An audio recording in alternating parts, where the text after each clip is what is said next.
नमस्कार दोस्तों, स्वागत है आपका गार्गी क्लासेज में। नेट जीआरएफ की सीरीज़ में जो पॉलिटिकल साइंस में अंतिम वीडियो में अपन ने देखा था, आधुनिक उपागमों के संदर्भ में डेविड ईस्टन का व्यवस्था सिद्धांत और आमंड पावेल का संरचनात्मक प्रकार्यात्मक सिद्धांत के बारे में अपन चर्चा कर चुके थे। आज अपन बात करते हैं मार्क्सवादी लेनिनवादी उपागम की। मार्क्सवादी लेनिनवादी उपागम क्यों आया, क्या ज़रूरत पड़ी इसकी? हुआ यूं, जैसा कि अपन ने देखा था कि व्यवस्था सिद्धांत या आधुनिक उपागम या आमंड का संरचनात्मक प्रकार्यात्मक सिद्धांत ये आने के कारण थे कि जो परंपरागत सिद्धांत थे, जो ऐतिहासिक उपागम था, संस्थागत उपागम था या वैधानिक उपागम थे, कानूनी उपागम थे, ये असफल हो रहे थे, लगातार असफल हुए। और इसी कारण दूसरा विश्व युद्ध, पहला विश्व युद्ध हुआ कि सही तरीके से आकलन नहीं हो पाया सिद्धांतों के द्वारा। तो व्यवस्था सिद्धांत आया, आमंड ने संरचनात्मक प्रकार्यात्मक सिद्धांत दिया। अब विकासशील और विकसित देशों का समान अध्ययन करने के लिए मार्क्सवादी लेनिनवादी उपागम को भी अपनाया गया। यहाँ पर दो विचारक अपने को याद करने हैं जो मार्क्सवादी लेनिनवादी थ्योरी लेकर के आए हैं। यह दो विचारक हैं,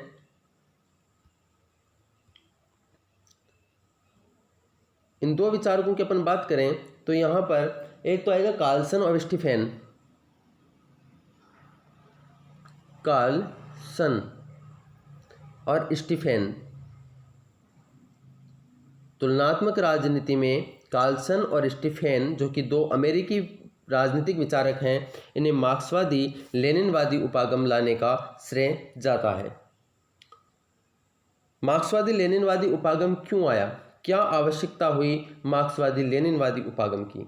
तो पहला कारण तो यह है कि तुलनात्मक राजनीति में जो पहले से जो सिद्धांत चल रहे हैं, वह सिद्धांत एक सामान्य सिद्धांत का निर्माण करने में असफल रहे। सामान्य सिद्धांत का तात्पर्य है कि ऐसे सिद्धांत का निर्माण नहीं कर पाए जो कि हर स्थिति परिस्थिति में लागू किया जा सके।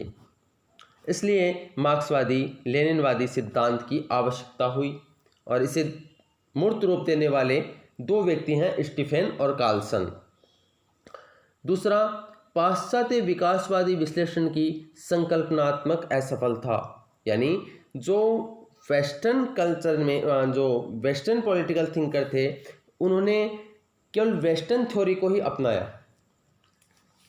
तो उनका जो एनालिसिस था, उनके द्वारा दी गई जो थ्योरीज थी, वह असफल हो चुकी थी। उनके द्वारा दिए गए जो अवधारणाएं थी, संकल्पनाएं थी या थ्योरी थी, वे असफल हो चुकी थी। उन्हें हर देश के ऊपर लागू नहीं किया जा रहा था। पाश्चात्य ढांचे द्वारा नवोदित राज्यों की राजधानी दूसरे विश्व युद्ध के बाद में बहुत सारे नए देशों का उदय हुआ, नए देश आज़ाद हुए जो ब्रिटिश उपनिवेश थे, या यूँ कहें कि यूरोपीय देशों के उपनिवेश थे, से बहुत सारे देश आज़ाद हुए। तो नवोदित राज्यों की राजनीति का संतोषजनक अध्ययन नहीं किया जा सका। साम्यवादी राजनीतिक व्यवस्थाओं का जन्म हुआ दूसरे विश्व युद्ध के बाद में। जैसा कि आप जानते हैं, दूसरे विश्व युद्ध से किसी देश को सबसे बड़ा फायदा हुआ था, वो था सोवियत संघ रूस। और सोवियत संघ रूस, और हाल ही में सोवियत संघ रूस ने आपने देखा है कि द्वितीय विश्व युद्ध की विजय के उपलक्ष्य में, उस विक्ट्री के उपलक्ष्य में विक्ट्री डे मनाया है, और जिसमें भारत के राजनाथ सिंह भी गए हैं। यहाँ तक राजनाथ सिंह ही नहीं बल्कि अपने सैनिकों ने भी वहाँ की परेड में भाग लिया है। तो साम्यवादी राजनीतिक व्यवस्थाओं का जन्म हो चुका था, यानी सोवियत संघ रूस एक साम्यवादी देश है और वह अपना साम्यवाद बढ़ाना चाहता था, जबकि अमेरिका और यूरोपीय कंट्रीज हैं, जो वेस्टर्न यूरोप है, वेस्टर्न यूरोप के जो कंट्री हैं, पश्चिम यूरोप के जो देश हैं, जिनमें शामिल हैं जर्मनी, ब्रिटेन, फ्रांस, ये जो पूंजीवादी देश हैं, ये साम्यवाद को रोकना चाह रहे थे। तो इस प्रकार के अध्ययन के लिए मार्क्सवादी लेनिनवादी थ्योरी की आवश्यकता हुई। मार्क्सवादी लेनिनवादी धारणा का अर्थ क्या है? देखिए, सिंपल सा मतलब तो यह है कि मार्क्स ने और लेनिन ने जो सिद्धांत दिए हैं, उन सिद्धांतों के आधार पर एक तुलनात्मक राजनीति में अध्ययन के लिए दिया गया उपागम है। देने वाले जो विचारक हैं वे स्टीफन और कार्लसन हैं। मैं बार बार इनका नाम ले रहा हूँ, हो सकता है आपके लिए नया नाम हो। स्टीफन और कार्लसन, इन दो लोगों ने मार्क्सवादी लेनिनवादी धारणा को तुलनात्मक राजनीति में लेकर के आए और इसे बढ़ावा दिया। तो सामान्य रूप से इनका अर्थ तो यही है कि जो मार्क्स ने और लेनिन ने जो सिद्धांत दिए थे उनके आधार पर देशों का अध्ययन किया जाए, उनकी व्यवस्थाओं का अध्ययन किया जाए। दोनों के विचार द्वंद्ववाद पर आधारित हैं। द्वंद्ववाद अपने देखा था, यदि आपने मेरा कार्ल मार्क्स का जो मार्क्सवाद पर वीडियो बनाया था वो देखा हो तो आपको ये समझ आ जाएगा कि द्वंद्ववाद क्या है।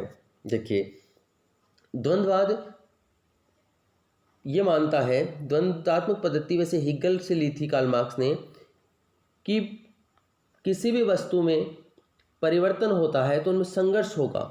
इस वस्तु में कोई ना कोई संघर्ष चल रहा है और इसमें उस संघर्ष के कारण जो रूप सामने आएगा वो है प्रतिवाद। और वाद प्रतिवाद के बाद में एक उच्चतम अवस्था आ जाएगी, प्रतिवाद में भी संघर्ष चलता रहेगा, तो जो संघर्ष चलता रहेगा वो उच्चतम अवस्था आएगी संवाद। संवाद श्रेष्ठ अवस्था है, लेकिन ऐसा नहीं है कि संवाद में अब संघर्ष नहीं चल रहा है। ठीक है, आप मार्क्स वाला वीडियो देखना एक बार और अच्छे से समझ में आएगा। यहाँ पे इतनी डिटेल में बताऊंगा तो फिर टाइम लगेगा, वहाँ पे द्वंद्वात्मक पद्धति का एक पूरा वीडियो है। तो वाद प्रतिवाद में संघर्ष होगा तो एक उच्चतम अवस्था आती है संवाद, और संवाद में भी रुका नहीं है, संवाद में फिर संघर्ष होगा और वापस स्थिति आ जाएगी वाद की, फिर इस वाद से वापस प्रतिवाद और प्रतिवाद से संवाद की स्थिति। ऐसे क्या है, एक साइकिल चलता रहता है, एक चक्र चलता रहता है। यह है द्वंद्वात्मक पद्धति। तो मार्क्स ने, लेनिन ने द्वंद्वात्मक पद्धति का प्रयोग किया। तो दोनों के विचार द्वंद्ववाद पर आधारित हैं। यानी इस द्वंद्ववाद के अनुसार ये ऐसा मानते हैं, इतिहास के आधार पर ये व्याख्या करते हैं कि प्रत्येक युग वर्ग संघर्ष का युद्ध रहा है। प्रत्येक युग वर्ग संघर्ष का युद्ध रहा है। अब वर्ग संघर्ष का युद्ध रहा है, इसका मतलब कोई ना कोई वर्ग रहे हैं तभी तो संघर्ष रहा है। तो वर्ग जो रहे हैं वो एक मजदूर वर्ग रहा है, मजदूर श्रमिक वर्ग रहा है, और या यूँ कहिए, इसको ये नाम देता है इस वर्ग संघर्ष को कि एक तरफ है शोषक और एक है शोषित। शोषक मतलब जो शोषण कर रहा है वो शोषक है, और जिसका शोषण हो रहा है वो शोषित है। तो इस शोषक वो है जिसके पास में पैसे हैं, और शोषित वो है जो जिसके पास में पैसे नहीं हैं, जो गरीब हैं। तो हर वर्ग में, हर इतिहास के हर युग में वर्ग संघर्ष रहा है। ये वर्ग संघर्ष में एक वर्ग रहा है शोषक और एक वर्ग रहा है शोषित, ऐसा ये मानते हैं। तो इनका मानना है कि प्रत्येक युग की व्यवस्था के निर्माण में उत्पादन शक्तियों का विशेष हाथ रहा है, और इस उत्पादन शक्तियों में वर्ग संघर्ष एक स्थायी प्रत्यय है। यानी हर युग में वर्ग संघर्ष रहा है, स्थायी प्रत्यय है ये। और ऐसा मानना था कार्ल मार्क्स का कि जो भी ऐतिहासिक घटनाएं घटित हुई हैं वो आर्थिक घटनाओं के कारण हुई हैं। कुछ भी इतिहास में यदि बड़ा हुआ है, छोटा हुआ है, कुछ भी बड़ा बदलाव यदि हुआ है तो उसका कारण आर्थिक घटनाएं हुई हैं। यदि प्रथम विश्व युद्ध हुआ है, इस सिद्धांत के अनुसार माना जाता है, हालांकि प्रथम विश्व युद्ध हुआ था तब तक कार्ल मार्क्स नहीं था, लेकिन ऐसा माना जाता है कि चाहे प्रथम विश्व युद्ध रहा हो, द्वितीय विश्व युद्ध रहा हो, कहीं ना कहीं आर्थिक घटनाओं के कारण ही युद्ध हुए हैं। रूसो भी ऐसी बात कहता है इनडायरेक्ट रूप से कि पहली बार जिस व्यक्ति ने यह कहा कि ये संपत्ति मेरी है, वहीं से विवाद शुरू हो गया, वहीं से तेरे मेरे की भावना आ गई और संघर्ष स्टार्ट हो जाता है, संघर्ष का प्रारंभ हो जाता है। यह सी ही बात यहाँ पे कार्ल मार्क्स कह रहा है कि समस्त ऐतिहासिक घटनाएं आर्थिक घटनाओं पर आधारित है। समस्त सामाजिक ढांचा आर्थिक ढांचे के अनुसार बदलता है, यानी समाज वैसा हो जाएगा जैसा आर्थिक ढांचा होगा। आज अपन देख रहे हैं यदि पूंजीवाद आ गया है तो सामाजिक ढांचे में बदलाव आया है।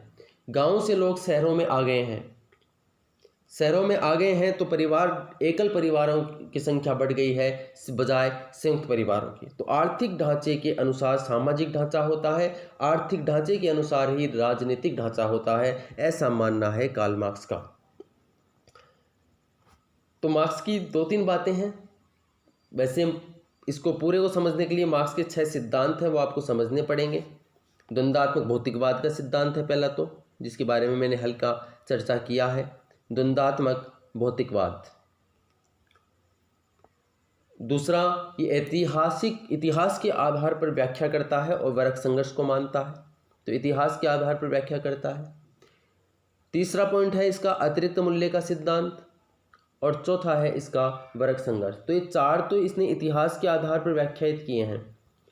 पांचवा है सर्वहारा वर्ग का अधिनायक तंत्र, जिसे ये भविष्य की अवधारणाओं के रूप में प्रकट करता है कि भविष्य में ऐसा होगा और उसके बाद में एक ऐसा राज्य बन जाएगा जो यानी राज्य विहीन समाज होगा, जिसमें राज्य नहीं होगा, ऐसा मानता है कार्ल मार्क्स। तो 6 सिद्धांत देखिएगा आप, उसी के आधार पर इन्हें यहाँ पर जो मार्क्सवादी लेनिनवादी सिद्धांत है वो और अच्छे से आपको समझ में आ पाएगा। मार्क्सवादी लेनिनवादी दृष्टिकोण की विशेषताएं क्या हैं, अपन बात करते हैं इसकी विशेषताओं की।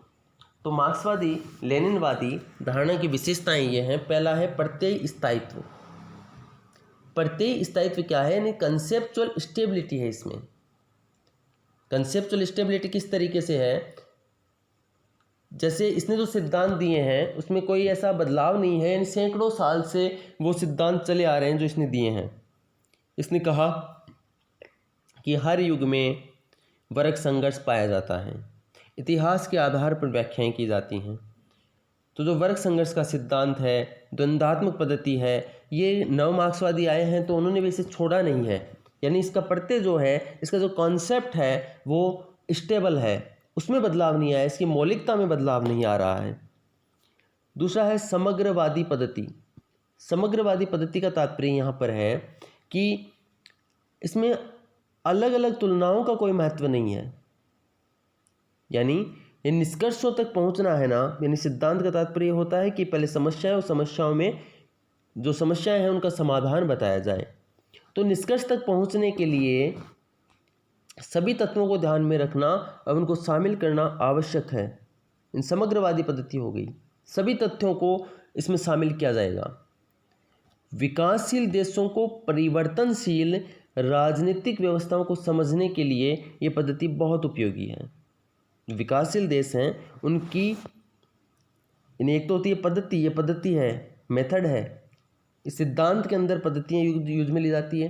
तो समग्रवादी पद्धति यानी एक विकासशील देश पर अन्य विकासशील देश पर सभी जगह पर इसे लागू किया जा सकता है। तीसरा है ऐतिहासिक गत्यात्मकता पर आधारित, यानी इसमें इतिहास से एक गत्यात्मकता चली आ रही है, हिस्ट्रिकल डायनेमिज्म है इसमें। कैसे, देखिए डायनेमिज्म इस प्रकार से है इसमें कि जब ये कहता है कार्ल मार्क्स कि हर युग में वर्ग संघर्ष रहा है, तो इतिहास के आधार पर इसे समझाता है कि पहली जो अवस्था थी उसमें भी वर्ग संघर्ष था। सबसे पहले आदिम समाज था और आदिम समाज में वर्ग संघर्ष नहीं था। क्यों नहीं था, ये कहता है कि हैव नहीं था, यानी शोषण करने वाला नहीं था, तो हैव, जब हैव्स नहीं था तो हैव नॉट भी नहीं था। बहुत डिटेल में समझाया मैंने आपको। कार्ल मार्क्स से समझना पड़ेगा, यदि मार्क्सवादी लेनिनवादी सिद्धांत को समझना है तो मार्क्स वाले सिद्धांत को समझना ही पड़ेगा, ठीक है। तो हैव नहीं है तो हैव्स नॉट भी नहीं था, आदिम समाज था। फिर ये आगे बताता है, ऐसे 6 अवस्थाएं बताता है, जिसमें बाद में बताता है सामंतवादी अवस्था आ गई, उसमें तो यानी उसमें जमींदार आ गया, मजदूर वर्ग आ गया। ऐसे करते हुए ये वर्तमान में ले आता है और पूंजीवादी अवस्था में बताता है कि यहाँ भी वर्ग संघर्ष रहा है, यानी हर युग में वर्ग संघर्ष रहा है। तो इसके सिद्धांत में क्या है, एक डायनेमिज्म है, एक गत्यात्मकता है इतिहास के आधार पर जो हर युग में प्रकट हो रही है। फिर आगे है कि सामाजिक दृष्टि से प्रासंगिक दृष्टिकोण है। ये कैसे है कि आदर्शवादिता से दूर है। आदर्शवादिता से दूर किस तरीके से है, देखिए इसने द्वंद्वात्मक पद्धति हिगल से ली है, लेकिन हिगल की जो पद्धति है वो आदर्शात्मक है। हिगल की पद्धति आदर्शात्मक है, तभी तो वो कहता है कि राजा धरती पर ईश्वर का अवतार है, हिगल ऐसा कहता है। लेकिन कार्ल मार्क्स ये कहता है द्वंद्वात्मक पद्धति भले ही हिगल से लेता है, लेकिन वो आदर्श नहीं मानता है, वह उसमें चेतना नहीं मानता है, बल्कि चेतना की जगह जड़ मानता है, भौतिक पदार्थ मानता है कि भौतिक पदार्थ में परिवर्तन आता है और भौतिक पदार्थ में परिवर्तन आने के कारण मनुष्य के स्वभाव में भी परिवर्तन आता है, युगों में भी परिवर्तन आता है और बदलाव होगा। भविष्य की फिर अवधारणा देता है, सर्वहारा वर्ग का अधिनायक तंत्र आएगा, क्योंकि भौतिक परिवर्तन होता है, यानी चीज़ें बदलती हैं तो मानव स्वभाव भी बदलेगा। यहाँ पर वर्ग संघर्ष भी बदलेगा। इसी आधार पर वह भविष्य की भी अवधारणा की कल्पना करता है कि कैसा होगा, इस वर्ग संघर्ष का परिणाम क्या होगा, उसकी भी ये कल्पना करता है। तो इसका सिद्धांत आदर्शात्मक नहीं है, बल्कि यथार्थ पर आधारित है, जड़ को मानता है, चेतना को मानता है, वैज्ञानिक दृष्टिकोण है इसके सिद्धांत में। आगे अपन बात करें तो मार्क्सवादी लेनिनवादी दृष्टिकोण का महत्व क्या है। तो देखिए, सबसे पहले तो इसमें गत्यात्मक शक्तियों का प्रयोग किया गया है, यानी इतिहास की व्याख्या देखें तो गत्यात्मक है, डायनेमिज्म है। अब जब डायनेमिज्म तरीके से हो रहा है तो इसको समझना आसान होता है। आगे अपन देखें तो प्रत्यय स्थायित्व के कारण अपन देखा है कि इसका प्रत्यय स्थायित्व है, स्थायी है इसके प्रत्ययों में, इसके कॉन्सेप्ट में स्टेबिलिटी है कि नए विचारक आए तो इसमें ऐसे नहीं कि कोई बड़ा बदलाव कर दिया। इसकी जो मौलिकता है, जो कार्ल मार्क्स ने जो सिद्धांत बनाए थे उनको ये लोग भी फॉलो करते हैं। जैसे पूंजीवाद का विरोध करना, विरोध के लिए तर्क जो कार्ल मार्क्स ने दिए उनको फॉलो करना, तो ये दृष्टिकोण हर प्रकार की राजनीतिक व्यवस्था को समझने में सहायक है। ये समग्रवादी अध्ययन करता है तो और भी आसान है। इतिहास की व्याख्या द्वारा अतीत के साथ साथ भावी विकास की अवस्था, भावी विकास, भारी नहीं भावी, यानी भविष्य की विकास की अवस्थाओं को भी समझना आसान हो जाता है कि इतिहास में ऐसा ऐसा हुआ था तो भविष्य में भी ऐसी अवधारणा हो सकती है। अंतःशास्त्रीय अध्ययन पर बल देता है। अंतःशास्त्रीय उपागम होता है जिसमें केवल राजनीति विज्ञान को ही शामिल नहीं किया जाएगा जब राजनीति विज्ञान पढ़ा जाएगा, बल्कि उसमें समाज शास्त्र को भी शामिल किया जाएगा, अर्थशास्त्र को भी शामिल किया जाएगा, भूगोल को भी शामिल किया जाएगा। तो इसका जो सिद्धांत है ये अंतःशास्त्रीय अध्ययन पर बल देता है। कैसे? जब कार्ल मार्क्स ये कह रहा है कि राजनीतिक परिवर्तन के लिए आर्थिक घटनाएं उत्तरदायी हैं, तो वह राजनीति का भी अध्ययन कर रहा होता है। जब वह कह रहा है कि आर्थिक आधार पर सामाजिक परिवर्तन होते हैं, तो वह समाजशास्त्र का भी अध्ययन कर रहा होता है। तो अंतःशास्त्रीय अध्ययन पर बल देता है तो समझना और भी चीज़ों को आसान हो जाता है कि समाज में बदलाव आया है तो कुछ ना कुछ बड़ा बदलाव इधर भी आएगा। आदर्श सिद्धांतों के निर्माण के बजाय ठोस सामाजिक समस्याओं को समझने में, स्पष्ट करने में मदद करता है। इसके सिद्धांत जो है वो आदर्शी सिद्धांत नहीं है। ऊपर देखें अपन ने, इसने द्वंद्वात्मक पद्धति भले ही गल से ली है, लेकिन उसमें भौतिकता, जड़ को इसने माना है। तो इसलिए ये सामाजिक समस्याओं को समझने, स्पष्ट करने में मदद करता है। ये वैज्ञानिक सिद्धांत है। ये मार्क्सवादी लेनिनवादी उपागम है। बहुत मेजर आपको मिलेगा कहीं पर। बाकी आधुनिक उपागमों में जब पढ़ाया जाता है तो आप देखिए कि व्यवस्था सिद्धांत, संरचनात्मक प्रकार्यात्मक सिद्धांत को पढ़ा दिया जाता है, जबकि मार्क्सवादी लेनिनवादी सिद्धांत इम्पोर्टेंट है। और यहाँ पर सबसे इम्पोर्टेंट वो दो नाम हैं जो मैंने आपको बताए हैं, जो तुलनात्मक राजनीति में मार्क्सवादी लेनिनवादी सिद्धांत देकर के आए हैं, कार्लसन और स्टीफेन। इनका नाम याद कर लीजिएगा, ये नाम इम्पोर्टेंट है, स्टीफेन, कार्लसन। बहुत बहुत धन्यवाद आप लोगों का डिस्कशन के लिए। थैंक्स।